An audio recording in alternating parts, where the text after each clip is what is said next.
Indian পেঁয়াজ 3.5 টাকা kilo, আলু 3 টাকা কিলো, রসুন 10 টাকা কিলো, আদা 12 টাকা কিলো, লেবু 8 টাকা 7 টাকা কিলো, চাল কুমড়া 4 টাকা কিলো, লাউ 3-4 রকমের আছে, 6 টাকা কিলো, 5 টাকা কিলো, 4 টাকা কিলো, করলা 7 টাকা কিলো, টমেটো 3 টাকা কিলো, মিষ্টি কুমড়া 4 টাকা কিলো, ফ্লাওয়ার আছে 4 টাকা কিলো, 5 টাকা কিলো, মরিচ 1 দিনের কিলো।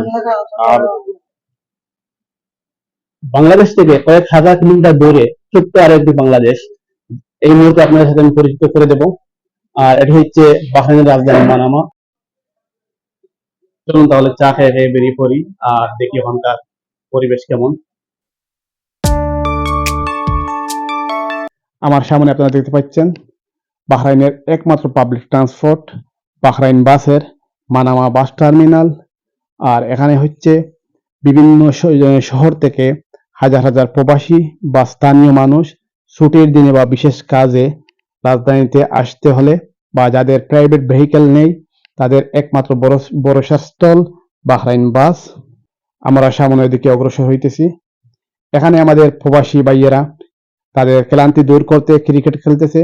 দেশের ক্রিকেটের দুর্দিনে দেশের ক্রিকেট উন্নতি করতে পারুক আর না পারুক, আমাদের খেলাপ্রিয় জনগণ, খেলাপ্রিয় তরুণরা প্রতিনিয়ত দেশে বিদেশে যে যেখান থেকে পারতেছে তাদের ক্লান্তি দূর করতে হোক আর আনন্দের জন্য হোক, তাদের এই খেলাপ্রিয় মনকে প্রতিনিয়ত বিনোদন দিতে খেলাতে ব্যস্ত আছে। আমরা বাংলাদেশের প্রতি জনগণ চাই বাংলাদেশ ক্রিকেটের আরো উন্নতি সাধন হোক, কিন্তু বাংলাদেশ ক্রিকেটে এই মুহূর্তে যে নোংরা রাজনীতিতে লিপ্ত হয়েছে এটা যদি আর কিছুদিন চলতে থাকে তাহলে এই ক্রিকেট বোর্ডের বা এই দেশের ক্রিকেটের কোনো অস্তিত্ব থাকবে বলে আমার মনে হয় না। মানামা বাঙালি গলিতে প্রবেশ করতেছি। এখানে যদিও মানুষের সমাগম অনেক কম দেখতেছেন, আরো 1 মিনিট পর দেখবেন কি অবস্থা। নরমাল এই মুহূর্তে যিনি আপনি আমার ভিডিওটি দেখতেছেন, যদি ফেসবুকে দেখে থাকেন তাহলে পেজটি ফলো করুন, আর যদি ইউটিউবে দেখে থাকেন তাহলে চ্যানেলটি সাবস্ক্রাইব করুন।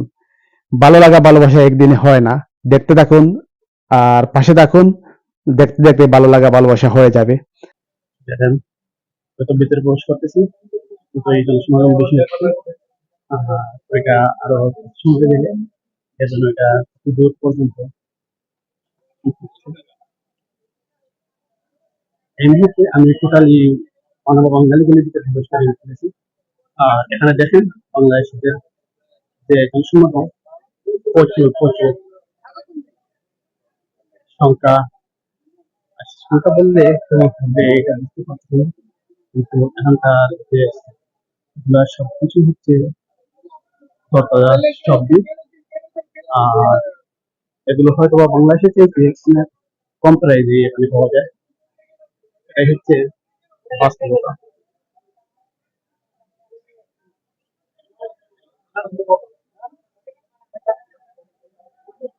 দেখেন এখানকার পরিবেশ, যদি আমি আস্তে কথা বলি তাহলে বোঝা যাবে না, কারণ হচ্ছে এখানে অনেক ক্রাউডিং হইতেছে, একটু আমাকে দূরেই কথা বলতে হবে।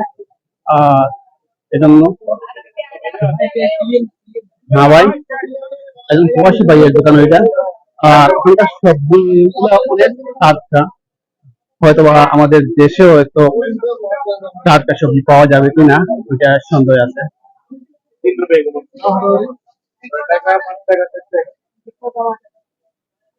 হ্যাঁ ভাইয়া, ব্যবসার কি অবস্থা? ব্যবসার কি অবস্থা? এসব ভালো না, প্রথমে ভালো ছিল নাকি? করোনার সময় ভালো ছিল।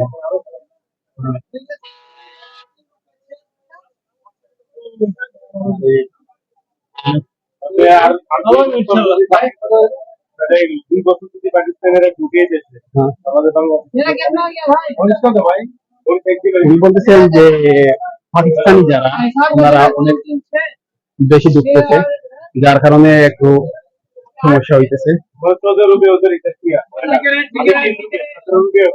যাতে পাইতেছেন কত বেশি জনসমাগম, হয়তো বা অনেকের আত্মীয় স্বজন হয়তো বা দেখানো দিতে পারে।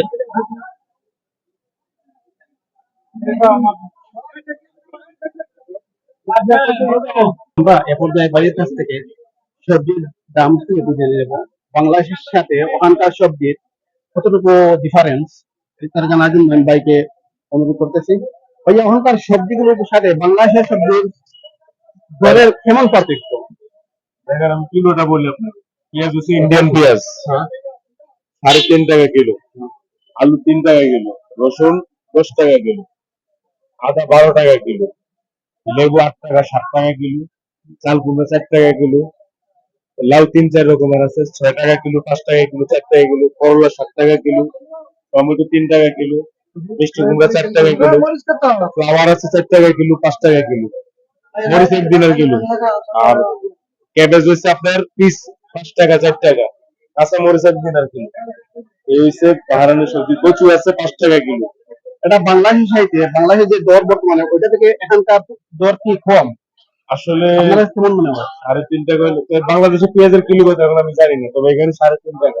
তো এই হিসাবে হিসাব করেন, আলু 3 টাকা, বাংলাদেশে আলু কত এখন কম আমি হবে জানি না। না। এখানে যেই ওকে, তাহলে ভালো থাকেন। ভাই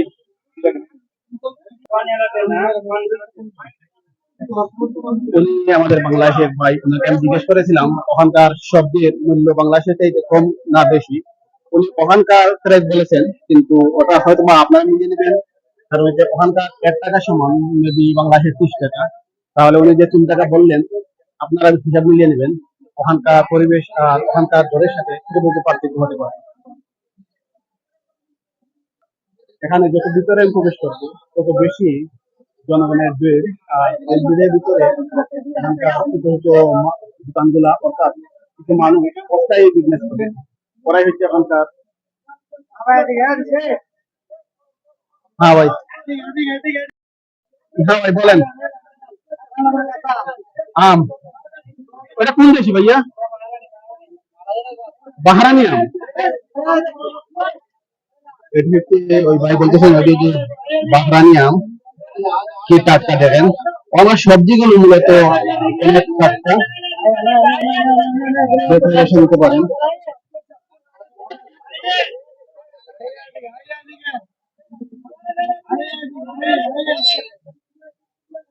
পরিবেশটা যেন বাংলাদেশের কোনো বাজারের মতো, পরিবেশটি আসলে অদ্ভুত।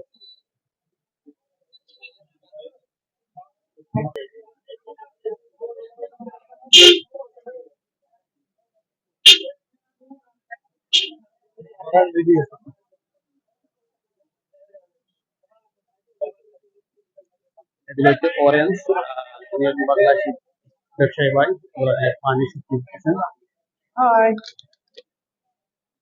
তো ভাই ভালো আছেন? ওইগুলো প্রাইস কত করে কিলো? 3 টাকা কিলো? 3 টাকা কিলো? তাহলে যদি 3 টাকা কিলো হয় তাহলে বাংলাদেশি প্রাইসের সাথে বাংলাদেশে এই মুহূর্তে মেবি 300 টাকা বিকতেছে, বা 250 টাকা হবে। তাহলে ওখানে 3 টাকা হলে 100 টাকার মতো। ওটা আসলে অনেক সস্তা। হ্যাঁ, এই দেশে আসলে অনেক সস্তা।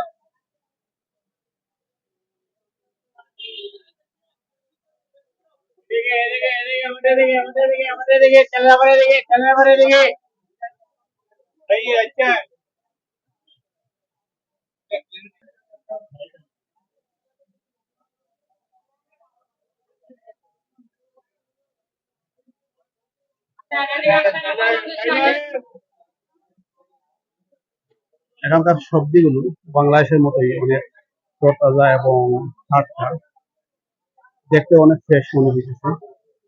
এখানে হয়তো বা বাংলাদেশের মতো এত বেশি ফরমালি ইউজ হয় না, বা হলেও ওইগুলা বাংলাদেশের মতো অভিযান হয় না। তো প্রকাশ্যে আসে।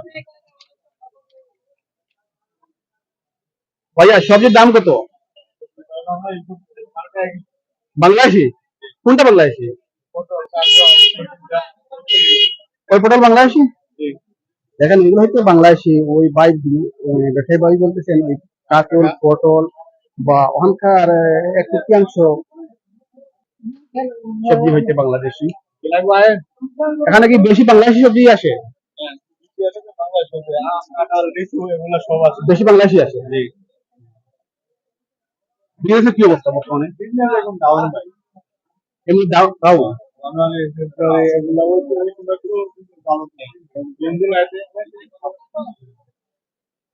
ভাই বলতেছিলেন যে বর্তমানে ব্যবসার অবস্থা একটু খারাপ দেখতেছি, তো ইনশাআল্লাহ ভালো হবে, প্রত্যাশা রইল। যত দূরই আমি যাবো, যত দূরই যাবো জনসমাগম বাড়তে থাকবে। আর এটা হচ্ছে স্বাভাবিক একটা প্রক্রিয়া, বিকজ এখানকার বাংলাদেশিরা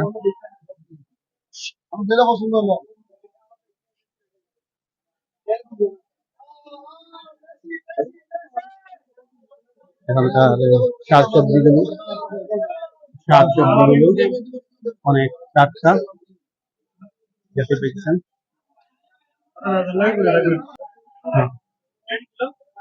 পর্যায়ে আমি বের হয়ে যাচ্ছি এখান থেকে, যদি দ্রুত বের হয়ে যেতে পারবো, হয়তো বা গরম একটু কম মনে হবে বা গরম একটু কমই লাগবে, তো বের হয়ে যাওয়ার অপ্রাণ অক্লান্ত চেষ্টা। হুট করে একটি গাড়ি সামনে চলে এসেছিল, আর এটি আসলে এই জনগণের ভিড়ে বা এত মানুষের ভিড়ে হুট করে গাড়ি পিছনে বা সামনে দেখা যায় না, কিছু মানুষ দেখা যায়, ওরা সাইড হলেই গাড়ি চলে আসে। এই গাড়ি প্রবেশ করা আসলে ওই ড্রাইভারদের জন্য অনেক কষ্টদায়ক, কারণ ওইটাই ওইরকম পরিবেশ না ওদিকে গাড়ি প্রবেশ করার মতো।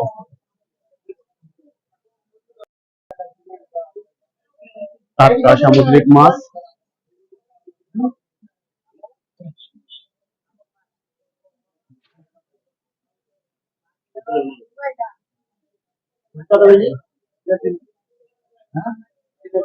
সুন্দর একটি মাছ।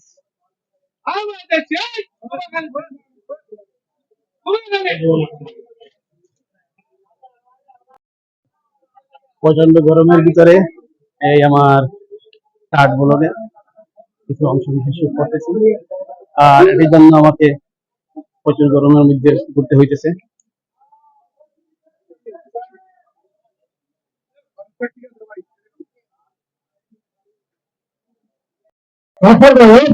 এটি হচ্ছে ছোট্ট ছোট্ট থলেগুলা দিয়ে আমাদের অনেক বাংলাদেশি ব্যবসা করে থাকেন, যেগুলো হচ্ছে এটি একটি ব্যাড এফেক্ট আছে। কিছু সময় পর পর অর্থাৎ বলে দিয়া, অর্থাৎ যারা লেবার মার্কেট নিয়ন্ত্রণ করে তারা অভিযান পরিচালনা করে, আর এই অভিযানের জন্য ওই ভাইদের অনেক কষ্ট হয়, ওরা ওদের সামান ফেলে চলে যেতে হয়, বা সামান যদিও নিয়ে যেতে পারে তাহলে ওইটা অনেক কষ্টদায়ক।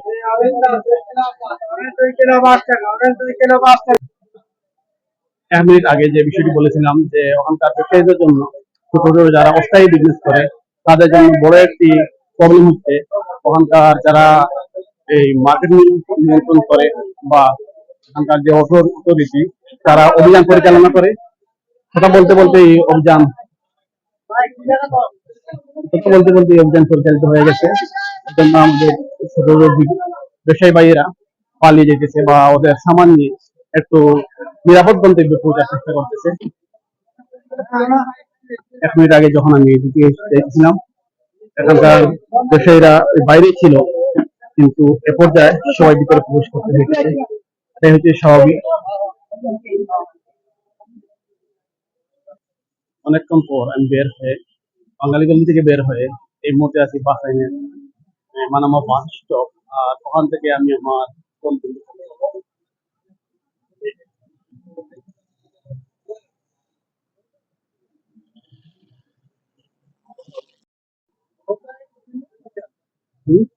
टेलीविजन में चल रहा है तुम लोग? नहीं, यूट्यूब। हाँ? यूट्यूब। यूट्यूब पे?